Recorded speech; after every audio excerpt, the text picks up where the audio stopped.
Before we get started, let's be sure everyone is able to select their language channel. The options available for this session are English, Spanish, or the original audio, if you would like to hear the audio without interpretation. For people connecting through a computer, you can choose your language channel by clicking on the interpretation icon to the bottom left that looks like a globe. For people connecting with a mobile device, you can choose your language channel by selecting the More option, then Interpretation, then selecting your language from the available options. We extend much gratitude to our interpreters today. We also have live captioning available that can be accessed by clicking on the multimedia viewer box on the right side of your screen.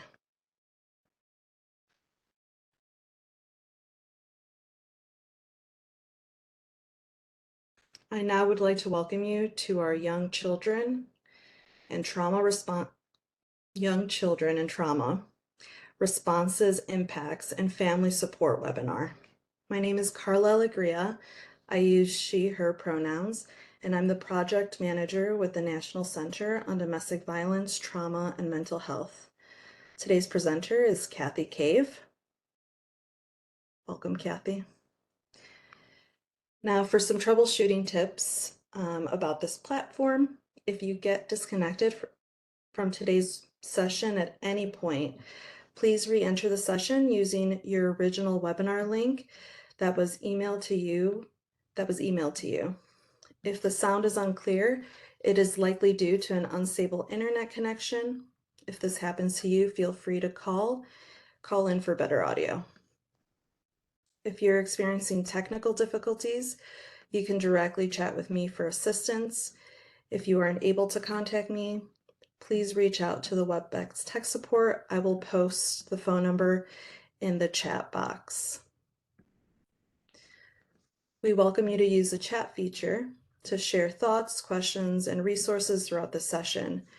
Your screen may look a little different depending on what device you're using. Usually the chat box can be found at the bottom right of the screen. You may have to click on the chat icon that looks like a little bubble to open it. Let's test this feature now. Please introduce yourself in the chat and let us know where you're joining us from today.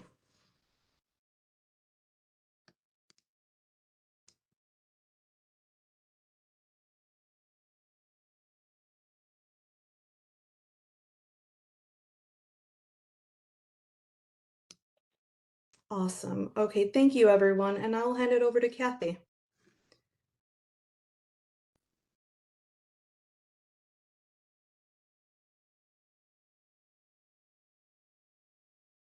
All right. Hello, everyone. Can you hear me all right? Thank you. I was having a bit of trouble finding the mute, but we did it. Thank you. Welcome, welcome, welcome for our webinar today. We are going to be talking about trauma responses in young children, particularly in the context of intimate partner violence and what young children experience. I welcome folks to practice good self-care. I welcome you to let us know if there are questions or if there's anything related to the material that is bringing up some thoughts or experiences of your own. Just to notice, really notice, pay attention to how you are.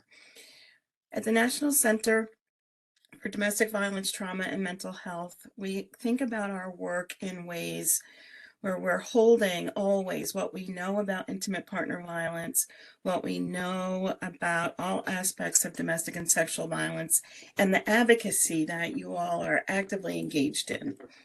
We also hold and think about human rights and social justice and culture, and that these things come together in the ways that we think, in the ways that we talk, and in the ways that we work with survivors and their families. Central to the work we do is a focus on relationship and connection. that particularly when we work with parents, we know that the bond between children and their caregivers is significant, and there isn't anything that I would want to do that disrupts that bond and connection. There are lots of stressors, and we'll talk a little bit about that, but always knowing that for young children in particular, the context of their caregiving really describes absolutely everything, most things that they experience, if not everything. So really thinking about all of that, being respectful, really thinking about what does it mean for every survivor to experience physical and emotional safety as we work together, as we partner, and always following survivors' leads. And so survivor-defined approach means exactly that. And so as we talk about the experiences of young children and we think about trauma across the lifespan, I'd like us to hold that, generally speaking, early childhood is 0 to 6. So what we know about children's development is that they all develop at their own pace, depending on the conditions, depending on genetics, depending on a lot of things, depending on experience. And so holding that for our conversation today, generally speaking, 0 to 6, but also there's some wiggle room at the end of that. And sometimes children are school age, are actively in school, and may developmentally be at a level of functioning that is less than their actual age. And so all kinds of things impact that. We'll talk a little bit about some of that today. And again, thank you for joining. So what we know about young children, as I was saying earlier, is that it's the caregiving environment that sets the stage for their experience. And so for the most part, we're talking about who provides care, how that care is provided, whether it's a more collective and group setting. So in my family, for example, caregiving was provided by my older siblings. My next oldest sibling is 6 years older than me, so very much was active in my caregiving. My middle sister, who was 8 when I was born, was a significant caregiver for my entire childhood. So we need to always notice that when we're talking about development and we're talking about caregiving, when we're talking about resiliencies and attachment and how folks feel like they belong, there's a cultural lens to that conversation. And so our strengths and our resiliencies are what we carry, but they're also what does our family carry? Also, what does our community carry? And so I was raised in a neighborhood where any child on our street could be parented by any of the moms on that street. And so that's just how we grew up. It was normal for us. It made sense. It made sense for how we stayed connected over time. It made sense for who was seen as the person who provided safety and security. And for me, that was one of 5 or 6 moms on my neighborhood. And so we can't judge, what parenting is supposed to look like from our own perch. We need to understand the individual. We need to understand the family. We need to understand the community. We need to recognize that trauma and the impacts of trauma will impact our growth, our development, and our healing. And to try as supporters and helpers to think about that in terms of not what's the norm for us, but what are the wishes of the non-offending caregiver, the non-harming caregiver, for that loving, caring parent who is present, or for the community of caregivers that are present for any particular child. I wanted us to think about what children witnessing domestic violence, what that looks like, what they experience. So these are a few things to share. That young children under the age of 6 are the most likely to witness domestic violence because they are home, they are present. If they haven't started school yet, a lot of things will be happening in their presence. There's often an assumption for young children that they don't see, that they're not impacted. They may not have language to describe what they experience, but we know that they experience it. 89% of children witnessed emotional abuse of a non-abusive parent. So think about that. That's a tremendous number. And what we know are that when children witness the abuse or the harm to a non-abusive parent, that they carry that, they worry about that, they think about that. It stays with them. It sits in their bellies, it sits in their hearts. So we need to know, we need to be aware, we need to pay attention. 82% of children witness physical assault on a non-abusive parent. Again, huge number when we talk about experience. And that children were present during 81% of the incidents that involved police. And so as we think about these statistics are from 2007. There may be more information available at this point, really thinking about what goes unreported. This is what we know. There's so much that we don't know. Wanted to share some perspectives about domestic violence, about caregiving and parenting, who parents, how they parent, what those experiences look like. And so again, different for each and every one of us.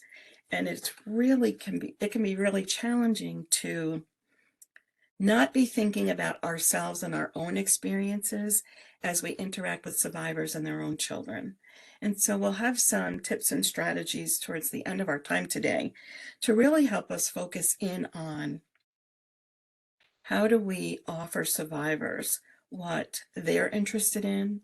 How do we support the caregiving relationship and not undermine it? Because that can be really challenging for those of us who are in positions of helping and supporting families. Couple of things about intimate partner violence and those experiences, just for us to keep front of mind, is that it is often part of the coercive control that people who intentionally harm their partners, what they're able to do, the extent of the damage, many of us are aware of that. When we are thinking about custody and parenting, there are some additional ideas for us to surface. That the experience of abuse undermines a survivor's capabilities, undermines their capacities to parent, to take care of themselves, to really work on their own healing and recovery, because the abuse is unrelenting. And so there's so much that happens with that undermining. And those of us in helping positions, whether we're advocates or whether we work in mental health or child welfare, we may not know or be aware of what that undermining actually looks like. So it undermines custody, undermines parenting, undermines how survivors are viewed by systems that are supposed to be here for help. And so we need to hold that in mind. When folks are impacted by trauma and experiencing dysregulation, and what dysregulation looks like can be all kinds of things, but it's internal disruption of being able to manage our emotions and manage our thoughts, to be thoughtful about others, to think, to care for ourselves, and also to parent sometimes. But it's that internal sense of upheaval that we're talking about when we talk about dysregulation. And so coercive control undermines parents, undermines survivors' capacities to be consistent, to respond to their kids, and to manage their own emotions. So it contributes to survivors' mental health and substance use challenges, can be a threat. So if an abusive partner is threatening to out someone due to identity or immigration status, or that they are having mental health treatment or using substances or engaged in substance use treatment. So we have to think about, again, all the ways that coercive control shows up. I'd like to say it now while I'm thinking about it, but towards the end, I'm going to share some resources.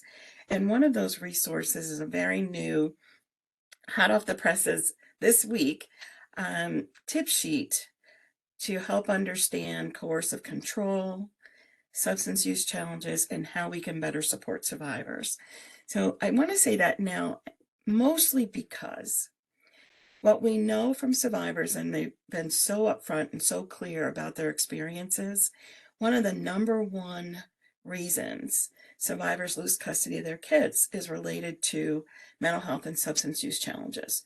And when we as supporters and helpers don't understand that, then we can be contributing to the problem, contributing to survivors' challenges with their children, with maintaining custody, with taking good care of themselves, all of those things. And while we may lose sight of that, abusive partners leverage all of these aspects of coercive control to undermine survivors. And so when we're not aware, it sets up a dynamic where survivors are not able to get assistance and support from the systems they turn to for help. And the abusive partner leverages these systems against survivors.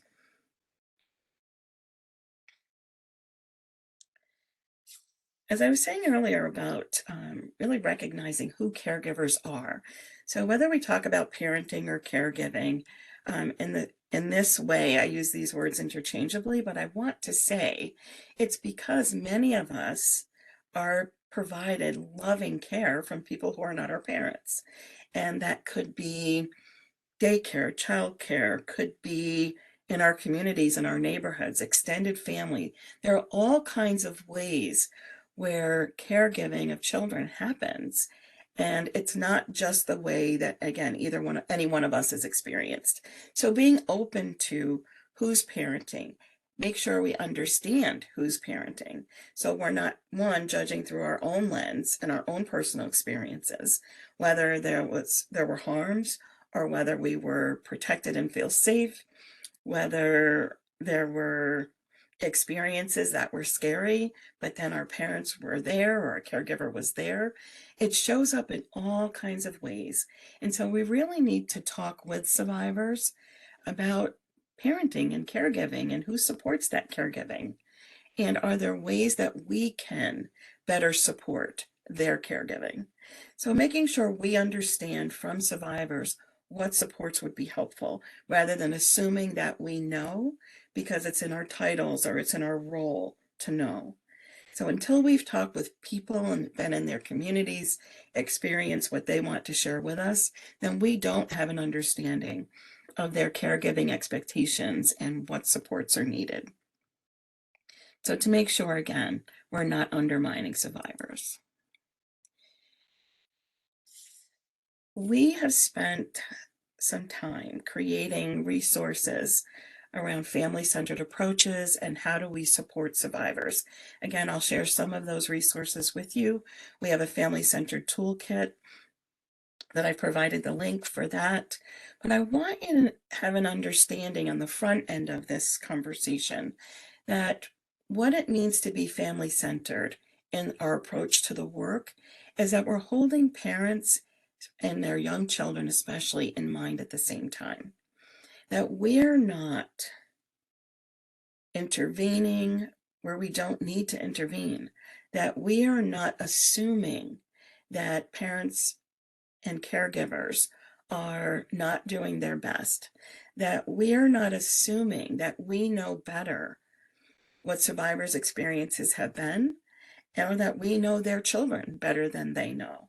So it's making sure that we hold together that if we are supporting young children in the process of our work, that we're doing that with their non-abusive caregivers, that we are showing up in ways that says, I see your caregiving, I respect what you're doing, I see, or if we don't understand something, let's ask, let's talk. So for those of us who come from very collective community experiences and caregiving experiences, it would not be unusual, for example, for my neighbor to come to a school meeting for me as I was a child. So my mother may have not been able to come because she was working. One or two or even three different neighbors might come in her place. So really understanding that parenting is cultural, parenting is collective, parenting happens in all kinds of ways, and not judging something different as being wrong before we even get started.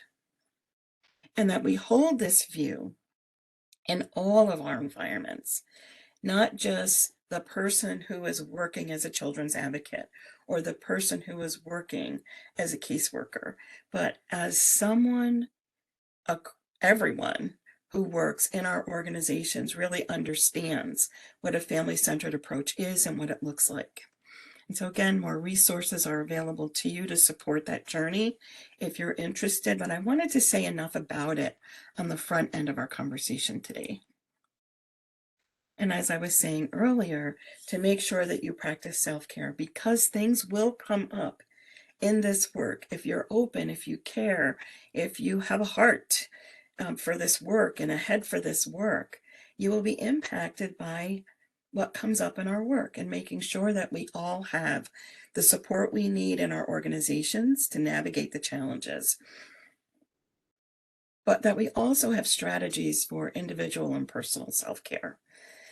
So that starts with being aware that something is coming up that is touching your soul, and making sure that you can do things on your own or with others to recognize the feeling and to let it settle, think about it, and then to move forward in whatever ways that happens. And if you're unable to access those resources, to really think about in your work, who can I go to for support, and what kinds of supports can we put in place for all of us? I'm going to turn now and talk a little bit about children's well-being and development, and then the impact of violence and trauma. So as we think about child's development, and again, we're in today's conversation, it's 0 to 6-ish is the best way I can talk about it. So in that age range, what we're really thinking about in terms of early childhood is, what's their development? How is it that their development is impacted, and what can we do to be supportive? So the tasks in early childhood are to form attachment, to recognize your caregivers, to know that if you cry, your caregivers will come. And over time, with very young children, they may not make that distinction, but very early on in early childhood, they do. They know, oh, this is the caregiver that I want. This is the person. This is the one who picks me up, holds me, loves me. And so as children explore their world, they learn more about their environment, they learn more about experience. One of the tasks of early childhood is to recognize and notice, I'm upset. And when I'm upset, these are the things that calm me and soothe me. And so it may be as simple as getting picked up soothes me. That works. Let's do more of that. That I hurt myself. Somebody comes and supports me, soothes me, helps me. I recognize that. So for very young children and toddlers, what we notice is they may be very connected to a very small circle of folks. But these are folks who show up and who provide food, provide shelter, and soothe. And so when we talk about children being upset, we need to think about it in what soothes. So when there's harm, I need soothing. What soothes? When I am hungry, what soothes? Who comes with food? So all of these things come together in ways that children grow. They learn from their mistakes over time. They become part of a family unit in whatever way that unit looks. And there is not, again, one way to be family. There's all kinds of ways to be family. But then they connect to the folks that are there, that show up, that are part of that caregiving environment. Language development occurs over time. And so we start with not knowing often what children are saying, but they're saying something. And then they learn words, they learn to express themselves. One of the challenges for young children is that they often don't have the language or the words to actually express what is happening to them, what is happening around them. They may know it as scary, but not have words for it. They may know it as happy, but not have words for it. And so it's really thinking about what we do to support young children has to match where they are developmentally. And that sense of attunement is being in sync and with and feeling a belonging to the folks that are in that immediate environment. So many folks have talked about development and attachment of young children in this way that I'm going to share with you today. But I would also ask you to bring a cultural lens to what you're hearing, what you're listening, and what your experience has been. So, circle of security speaks to the ways that caregivers and parents show up for young children in particular. So, when children have needs where they feel threatened or something has happened, that the caregiver shows up, soothes, protects, comforts. There's just joy and finding joy in everything that children do. So what's described in the graphic, the circle of security, that there are two hands on the side, and as you go around the circle, I'm going to start with the bottom from left to right. We have a safe haven. So there's all kinds of things that happen in a day, and children are learning and growing and doing. They experience joys in that. They're growing, they're getting bigger, they're getting stronger. They are spending a lot of time exploring their environment and learning. And in that space, when it feels really, really good, children go out, they explore, they come back. And when they return to their parent, that is that secure base, they feel good. They feel held. And parents do what they need, what the child needs in that moment. They watch, there's joy, they help. And then as we continue around this circle, parents also show up and support that exploration. And the base is secure. There's a sense of, I'm good, I'm okay. Even if I get hurt, I can go back to my parent, I can go back to this caregiver, and I would be taken care of, I'll be picked up, I'll be soothed. And parents show up in this ways moment to moment throughout every single day. And so with this model, what I would say to you, where the cultural lens comes in, is in how much exploration children do on their own, how close parents are in the watching and delighting and how they express that. There's a sense of being committed to raising children that may look different as we go from cultural group to cultural group, from family to family, from community to community. And so the challenge comes when those of us who are in a position to observe or judge or report on or to think about what's going on with this particular family, where we can get into trouble or where we can cause more challenges is when we recognize that, oh, wait, that parenting, that style, that distance with exploration, or the ways that people soothe or don't sound very soothing, right? It looks different for each person.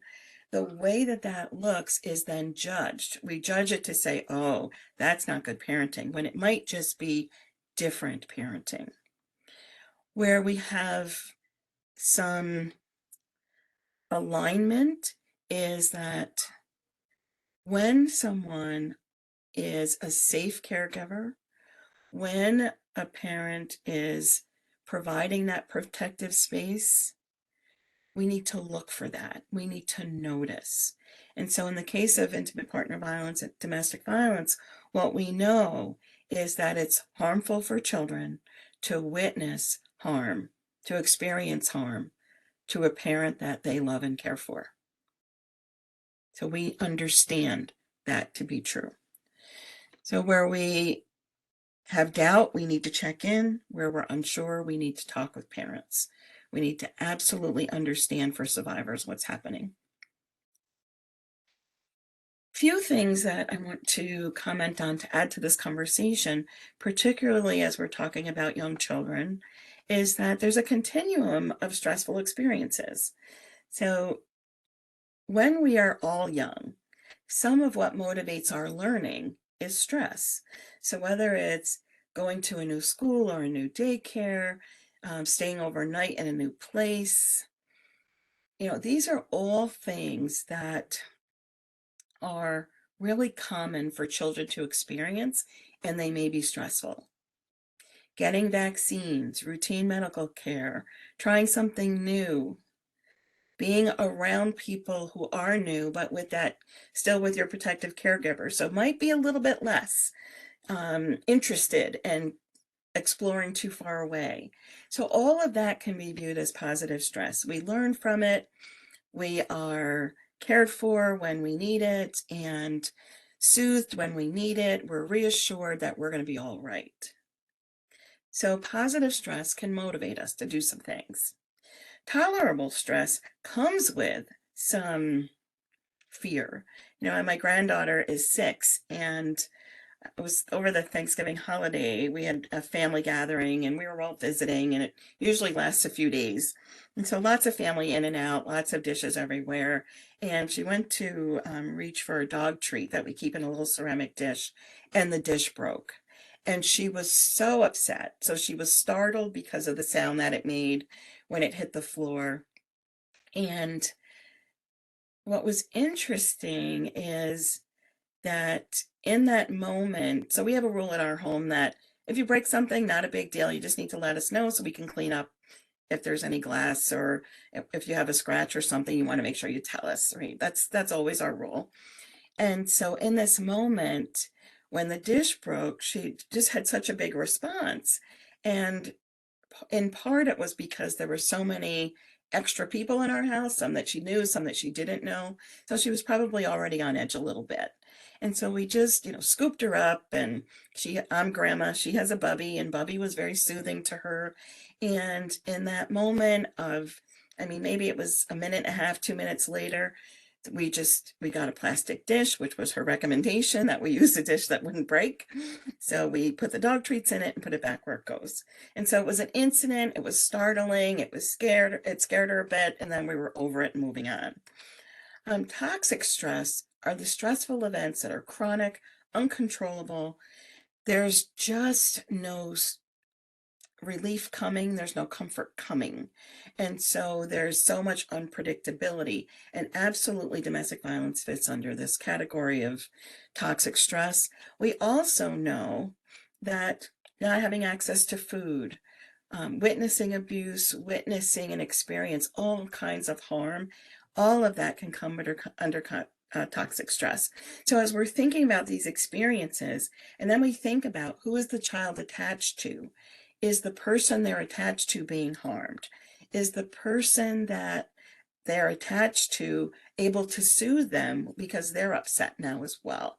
And so we need to consider, does the child understand what's going on? Do they have language for what's going on? What are the ways that the child understands what is happening right now? And what we know is that understanding comes with time, and it comes with safety. It comes with an opportunity to be soothed and to be taken care of and kept safe in those moments.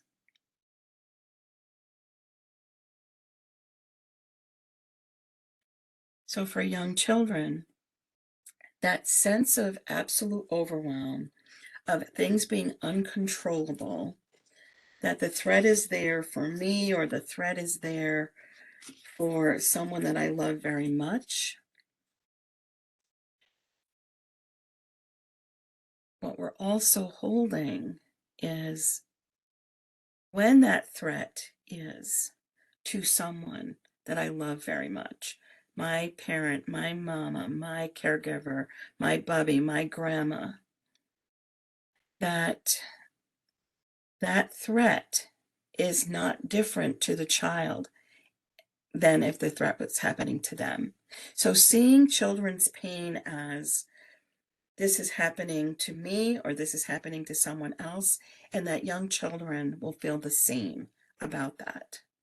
And so it's really holding, again, that importance of understanding a child's experience within their parenting context, making sure that we're honoring that relationship in the same way that that relationship is important to that child.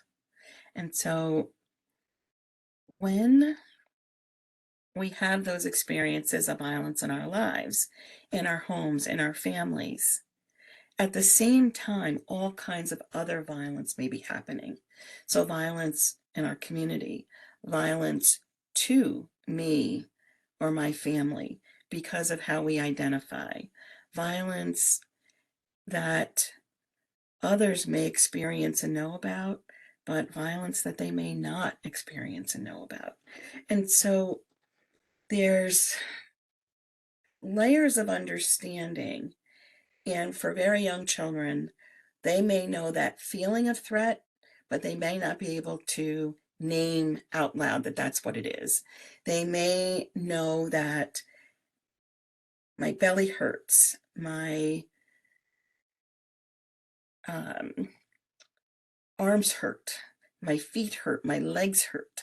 I mean, I was a preschool teacher for a long time, and I can tell you the kinds of ways that 3 and 4-year-olds described that they were upset is vast.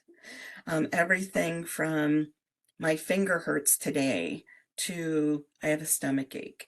And so when you listen to young children use whatever language they have to express what they're trying to say, you may get a mishmash of language, and you may get a mix of this is what happened today or this is what happened on the bus may be mixed up in the same sentence with this is what happened 2 weeks ago or a month ago or when we used to live in the other house. And so it's knowing and understanding that trauma shows up, disrupts our body's ability to function, disrupts our capacities to be present, disrupts our capacities to feel safe and be safe, but also interrupts how we're able to talk about it and explain it and get what we need, especially for young children. So the ways that violence impacts young children also matters on how they've experienced it, right? What does that exposure look like? So they can see it, they can hear it, they can be told about what happened, they can witness the aftermath of abuse, they've been forced to witness or participate in the abuse, and this happens in ways that are horrendous and harmful for everyone and just disruptive of children's development. They can be used by the abusive partner as a means to threaten or intimidate. So all of this is true and can happen again and again and again, but for the abusive partner, children are often used to intimidate and control every aspect of that victimized partner's experience and their life and all the things that they hold dear. So we need to understand that threat from the parent's perspective. We also need to understand it from the child's perspective. Kids can also directly experience harm and injury, and it can be intentional.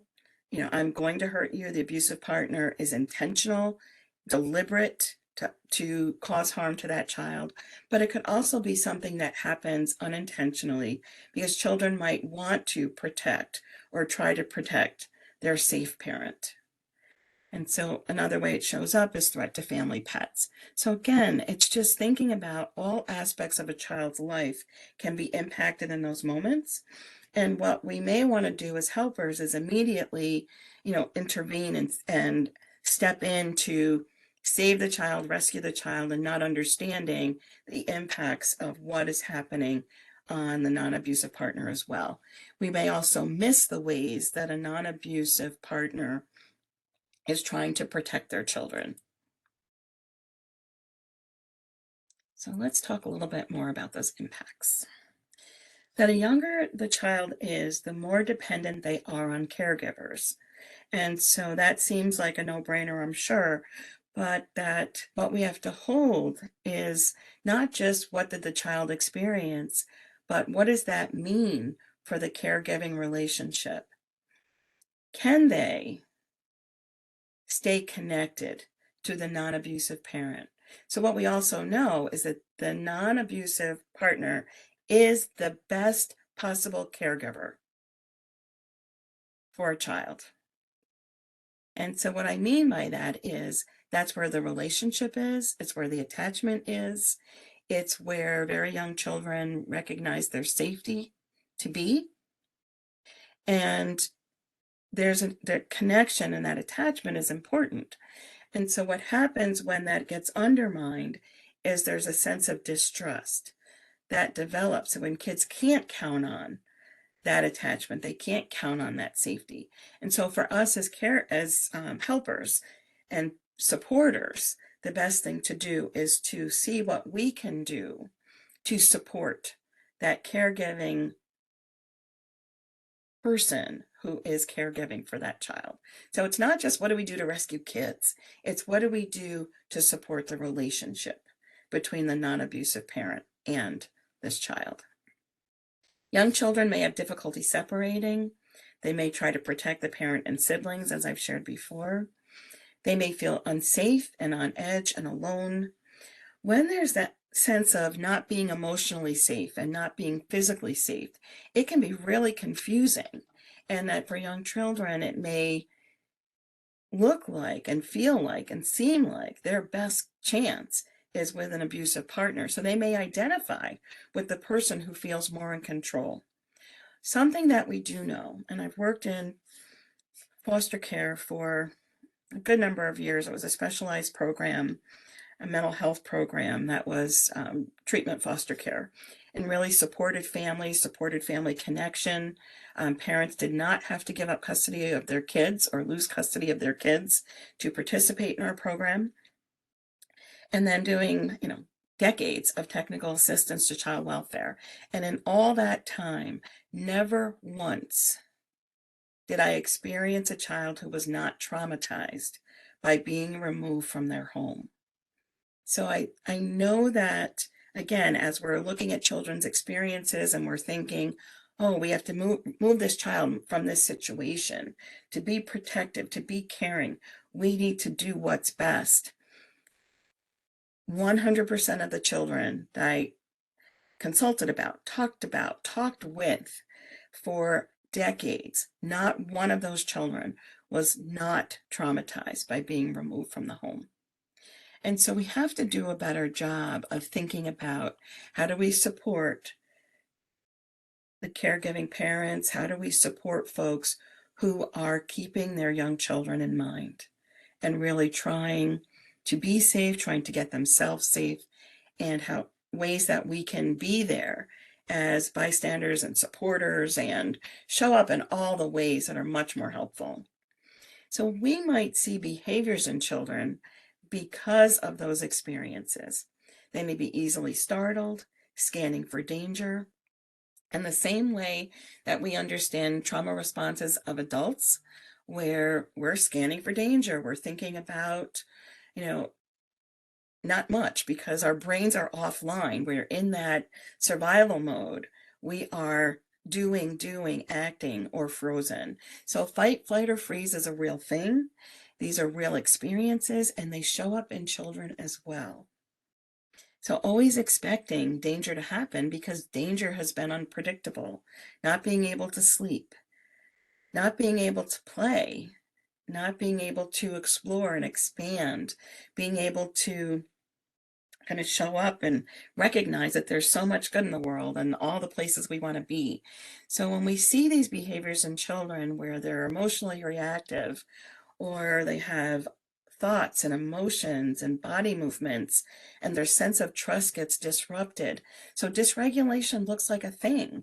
What you see is a lot of irritability and temper tantrums, clinginess, not being able to separate, or when they do separate, being so anxious that all they can do is cry and scream. So we have to recognize that these are experiences of children that will show up in all kinds of ways. Some children can display a lot of aggressive behavior. Others are more withdrawn and express social isolation. So we will see these experiences. Along these lines, we also can see that there are new fears that come. All of a sudden, things that kids could do and explore and enjoy, now they're afraid of some of those things. That constant waiting for something to happen can lead to more outbursts. So hyperarousal is that sense, I'm waiting and waiting and waiting. The hair on my arms is standing up. The hair on my neck is standing up, but I don't have words to talk about any of that stuff. So the behaviors we see are poor impulse control or complete lack of impulse control. Kids don't have language to, again, describe all of these things. Sometimes we can notice that learning becomes really challenging. So it can be either some processing challenges or learning disabilities. We just have to wonder that when we see children acting these ways, rather than assuming it's just bad behavior, we need to wonder, what are they experiencing and what can't they tell us? And again, not that we then need to have an inquisition, unless that's your role. We're not asking, so what happened, what happened, what happened, what happened?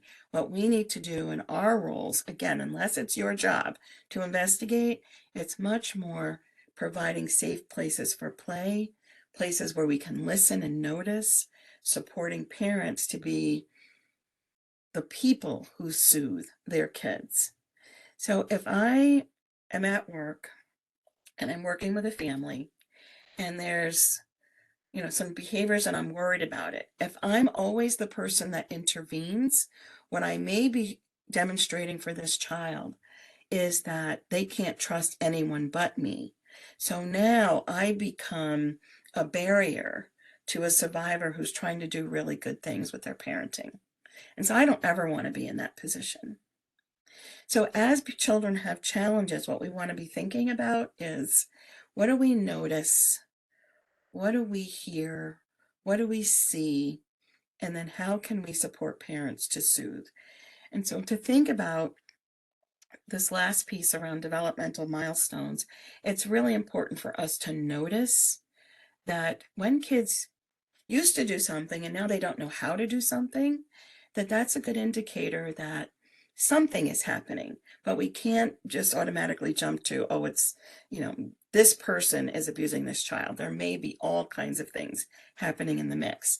So while it's one of the indicators, it's not that indicator in and of itself doesn't mean that that's what's happening.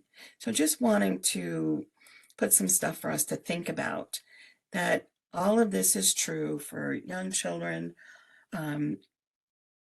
Really thinking about, and the one thing I want to say for the slide that's up right now is that children often will make the same mistakes over and over and kind of be stuck in this loop of bad behavior or problematic behavior or tantruming or not learning from their mistakes. So wanting to think about that as what's coming up. And sometimes the what's coming up are trauma reminders.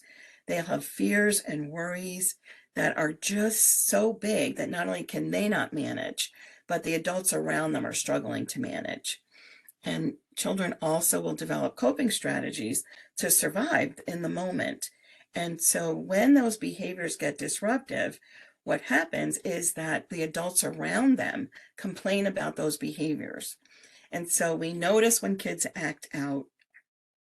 When those challenges come up, what we say is, I wonder what the parents are doing, what's going on at home, or what happened, what's somebody doing to this child? And while, again, it needs to be thought of, these are some indicators of what we might see, these are also indicators of other things. So while we need to be aware, unless it's your role, we want to be careful about the decisions we make and naming, oh, that's abuse, or that is this, and I know who the abuser is. We often don't know. And so being aware of the tactics of abuse, being aware of the tactics that abusers use to undermine parenting, and also to keep in mind that abusive partners also appear more calm, appear more organized, appear more able to manage the children when children are acting in these ways. So what we end up with is disrupted attachment, disrupted trust, kids not feeling as adventurous or having as much autonomy and personal agency as they had, at other times in their lives. There's lots of fears, fears that parents will die or be seriously hurt, disruptions in their ability to distinguish reality and fantasy, which is another one of the challenges for young children, because again, they're often filling in the blanks of things they don't understand. And so being supportive, doing a lot of listening, making sure that we notice how kids are developing, how they're moving, how they're thinking, how they talk, and noticing when kids act younger than their age, and if they feel or express being helpless and that they can't do things that you may have seen them do at other times. Again, so important to notice, important to recognize that behavior has meaning, and it may be connected to abuse that they're experiencing, but there also may be other meanings for the behaviors that we see. One of the things that we can do is to recognize and look for trauma reminders. And so in our environments, there is not any way that we can erase all the trauma reminders for any one person or any one group of peoples, but we can think about and listen for when parents are telling us these are things. So for example, in a shelter, if a child is in one particular place, like near the kitchen, or doesn't want to go in the bathroom, there may be reasons for that. So let's pay attention, let's notice, and let's figure out ways to be supportive. So there may be internal trauma reminders. I felt a certain way, or I smelled a certain smell, could obviously be something that's a trauma reminder. I hear a sound, I see something. But also just kind of sensing, like this feels similar to, or maybe they're feeling overwhelmed by other things and it brings up that lack of power or lack of control, separation and loss, that there may be all kinds of things in the environment that are reminders of, oh, wait, this is when I was hurt. So transitions are really common, challenging times for young kids. It's time to go to school, get dressed, come to dinner, anything that's a routine. We expect that kids, well, yeah, we do this all the time. You get this, you understand it. But the transition from one thing to the next, even when it's things that they know, can create some challenges in the moment. So there's people, places, and things, but there's also what feels like other times when I've been upset or scared. And so I could be in conflict with a colleague and I work in a shelter, and that might get louder than either one of us intends, but a child hears that and that conflict feels like they're going to be harmed in the moment. So we have to think about our environments and how we have conversations and how we do the work that we do in the spaces where we are. The other thing that happens even in services is that, again, we intend to be helpful in whatever way we're trying to be supportive. But what children may notice is that, wait, we're with someone who's supposed to be helpful, but my caregiver is crying. You're saying this is a good space, but I don't like it. I don't know anything. None of my stuff is here. Kids are surrounded by people that they don't know. They've lost their possessions. They don't have their pets. There's a lack of choices and control. You can't just do what you want. Matter of fact, the rules are so different in this space. I don't know what the rules are yet. I don't know what I'm supposed to do. So I'm just going to stick right here. Or I'm going to disrupt everything. And so again, may not be a plan, but it might be a way of surviving in the moment for a child that is not in control of their own emotions or able to manage their own internal states, right? And young children often struggle with those things because of where they are developmentally. There's not predictability because I've never been here before. I don't know what to expect. So I don't feel like I belong here. And so children do pick up that sense of what are the rules and do we have a lot of rules and what's going on here? So if my caregiver that I'm concerned and worried about is upset and we're here, then I don't want to be here either. And so we need to recognize that all of that may be happening for children in the spaces that we're in. So what helps? When a caregiver, not staff, but when the caregiver is attuned and responsive to the child's needs. So what that says to me is every opportunity that we have as helpers to support survivors in their caregiving, in their parenting, keeping them in the parenting role, that they can help a child to manage their feelings, that they are the secure base from which kids go exploring, that they are the safe space for kids to come back to when they're upset or they're scared or they're overwhelmed. So what helps is for us to support the survivors that we work with to manage and care for and love their kids in all the ways that they do. There is a framework that we use at the center where we talk about SAS, and this is talked about more in the resources that I'm going to share with you, that how can we support caregivers to heal and to parent? And we think about safety first and support parents to be the center of safety for their kids, that we encourage attachment and support that attachment in the ways that we can. So we are not helpers in the middle between parents who are trying to be and do for their kids all the things they need to be and do, that we support self-regulation. So that means working with survivors on their own self-regulation, but also supporting them to co-regulate with their own children. And then to think about self-esteem and agency, but also a part of that is effectively relying on others.